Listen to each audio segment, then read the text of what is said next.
Battlefield 6 is a high-intensity and, at points, cinematic experience of a game with a number of different things happening all at once. All of that perhaps can be overwhelming, and you might be feeling like you're not playing as well as you'd like to be. Today, we're diving into a few tips to help you improve your overall game, so drop your thoughts down below, drop a like if you enjoy the video, and do me a huge favor, hit the subscribe button if you're new. We're in the thick of it with the Battlefield 6 content, and with a few other launches still upcoming in the FPS space, we're chasing down 700,000 subscribers, so I'd love to have you in the community and along for the ride. And finally, check out my friends over at AdvancedGG for a limited time 30% off discount with code Espresso30, but more on that a little later. Anyways, let's talk about some tips here, how to improve your game. Let's first start with the core general gameplay tips. The first and biggest thing for Battlefield 6 in particular is focus on and play the objective. Do not look at your stats, do not care for it. Things like KD and stuff like that should not matter to you in Battlefield. Yeah, it's nice to have that rush of feeling like you're shredding through enemies, but the core gameplay loop is built upon team and squad play for those objectives. Improving your play, getting more score, and as a result, likely even playing better, personally speaking, if you're going at it as a lone wolf, it's all going to be dictated on that team play and how well you and your squad, along with your team at large, can interact with and push the boundaries for your gameplay. So how do you help your team out as best as you can? Well, play your class role. Battlefield 6 has 4 distinct class roles of Assault, Engineer, Support, and Recon, each serving their own sort of purpose in the gameplay experience. Assault, tip of the spear, you push through, you're the ones leading the charge. Engineer, repair those vehicles and take out that heavy armor, jets, helicopters, you name it. While jets and helicopters and things can be incredibly deadly, the more readily available and perhaps relevant threat to your objective play is those players and tanks. Aim for those weak spots on the back of the tank to do better damage, and make sure you're taking them out. Support, make sure you're reviving and resupplying your squad. You are who they're coming for that extra little bit of help. Secondary mention, charge those defibs to get your friendlies back to full health and not just half on that sort of tap defib. Gives them a better chance getting back into the action immediately. While there is still that chance that if they're in a high traffic area where there's a lot of gunfire going on, they could die immediately once revived, but having that extra bit of health fully will go a long way. And Recon, make sure you're spotting all the enemies that you can so that your team has the awareness of where they are, and you'll end up getting a ton of score as a result of that. One additional thing that also helps out tremendously when we talk about playing the objective, playing to help your team, playing with a conscious class role, and of course, trying to help improve your gameplay overall, is something that isn't possible for everyone, I know this, but if at all possible, play in a party. First thing, gameplay-wise, it helps you out big time. It's more sets of eyes, that's definitely better than one. You can spot more enemies, make more callouts, and speaking of which, better communication with your squad is infinitely better, especially if you're friends with these people and you know how they like to communicate. It's likely also a better mix of class roles and communication between those, how you interact with each other. Maybe you have one even split of one assault, one engineer, one support, and one recon. Maybe you have something that works better for your squad where you like to play support more. Maybe you like to all push as a squad, you're all assault. It's something that just gives you that better sort of overall cohesion with how the gameplay experience will go. Also, it's nice that you get extra XP. We broke it down in our XP guide the other day, but you get plus 5 XP for simply owning Battlefield 6. That's something you won't really see make a difference until the free-to-play element is released, but by playing in a party, you also get an additional 5% XP when playing in a party of 2 people.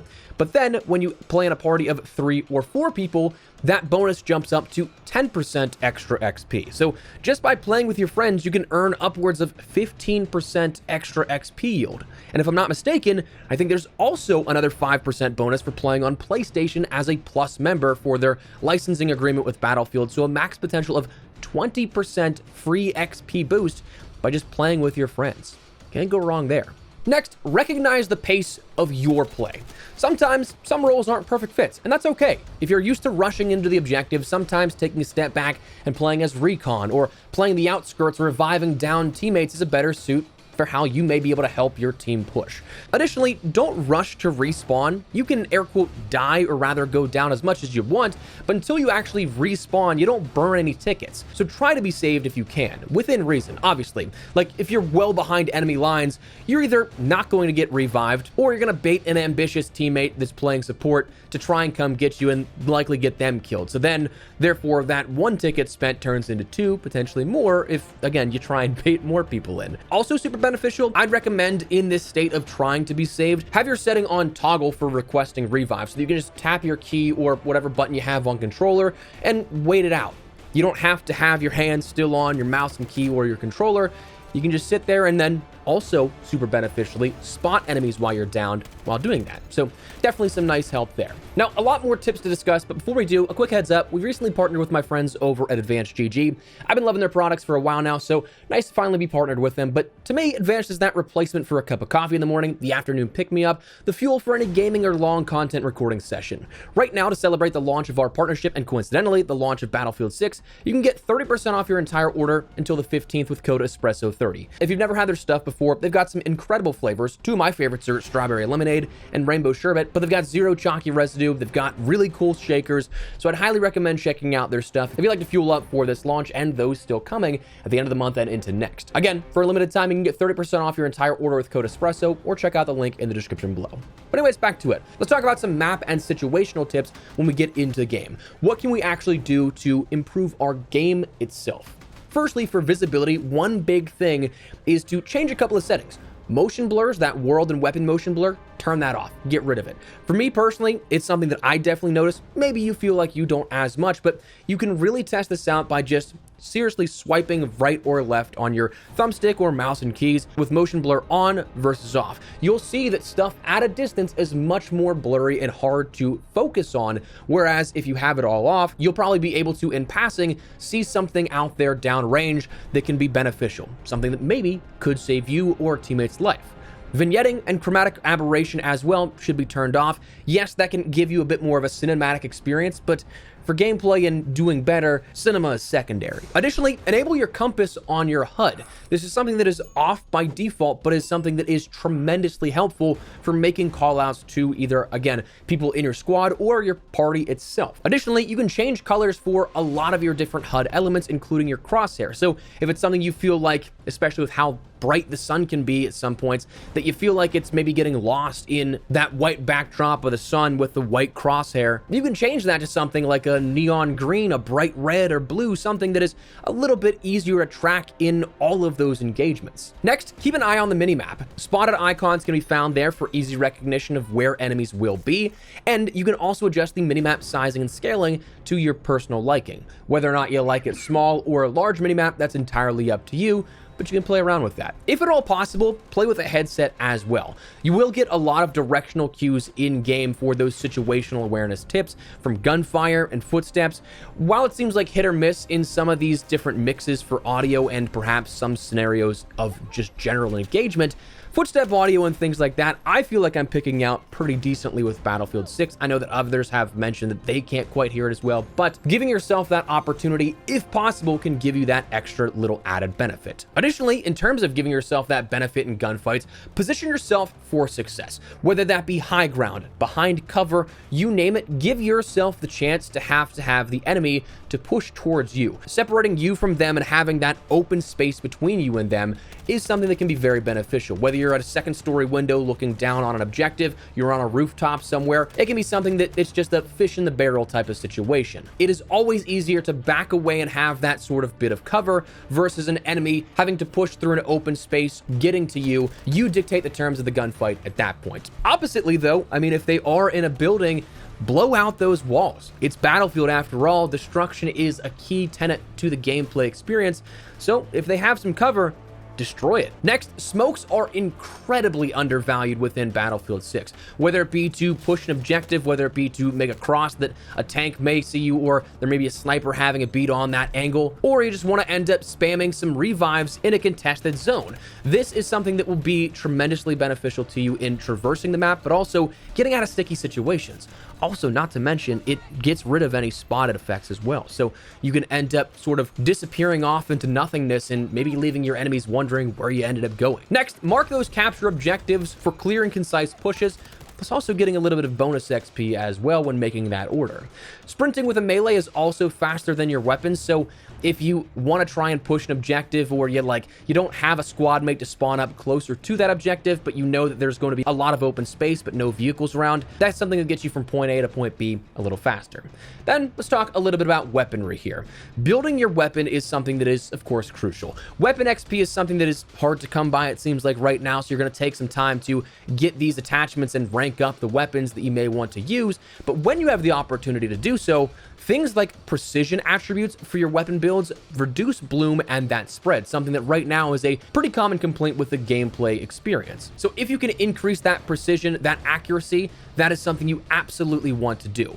Additionally, check your muzzle attachments. Flash hiders and suppressors, they don't showcase you on the minimap and do not automatically spot you for enemies, whereas your muzzle brakes and things like that will. So it's that conscious trade-off of wanting some control in terms of recoil but being spotted versus staying off the radar. Just depends on what you want to end up utilizing. Optics also can be a very big help. Sometimes it's quite hard to spot enemies at a distance. Those 2 to 3 to 4 times optics can be something that aren't too much of a hindrance, that you can put them on basically anything, and they'll still be able to spot enemies with relative ease for you, making it just easier to take and pick those engagements you want to go along with.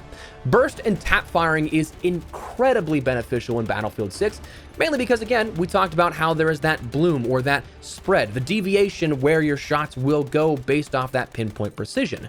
With burst and tap firing, it will be more precise than holding down the trigger going full auto at a distance. So bursting and tap firing is tremendously beneficial, and I can't recommend it enough. Also, with gunfights, hip firing to start and then going to ADS is something that can land you 1 or 2 stray shots depending on the distance you're in, which can also make or break that entire gunfight. The rangefinder on your sniper can absolutely be something that helps you zero in and make your sniping shots even easier, being able to take out those long distance shots with relative ease.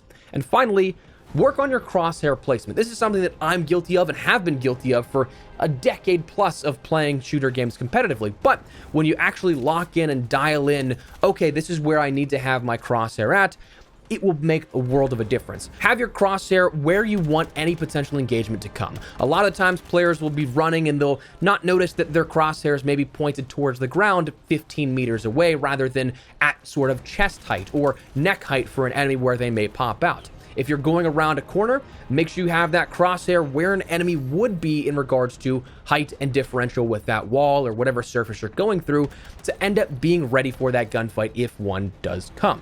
Crosshair placement is such an overlooked, I guess you could say, skill set, and always having it in the right place. But if you can end up working on that, you will absolutely be winning more and more gunfights. And finally, the last thing I guess you can say in regards to tips on how to improve is to just have fun. That's the biggest part with gaming overall, is to have fun, enjoy yourself with what you're doing. If you're putting so much pressure on yourself and you're trying so hard to do one specific thing, you're not having fun, you're not doing yourself any justice. Have fun, it's a game, play the objective, play for you and your squad, but at the same time recognize, yeah, it's not going to work out in my favor every single time. Have some fun with that, laugh at the dumb mistakes you make, and move on to the next one. Battlefield 6 can be a very fun experience if you allow yourself to have that fun. But anyways, that is some tips here to improve your game and overall enjoyment of Battlefield 6 coming out of the launch. What do you guys think? Drop your thoughts down below. Is there any tip you would like to add here to this list? Feel free to. But if you guys enjoyed the video, you found it at all insightful, do me a favor, drop a like on it. Of course, if you're new to the channel, make sure you subscribe so you don't miss a single thing regarding all things Battlefield 6 and even more FPS content. We have so much upcoming that you guys won't want to miss, and I'd love to have you along for the ride. But for now, thanks so much for watching. Mine has been Espresso. I'll see you later. Take care, and peace.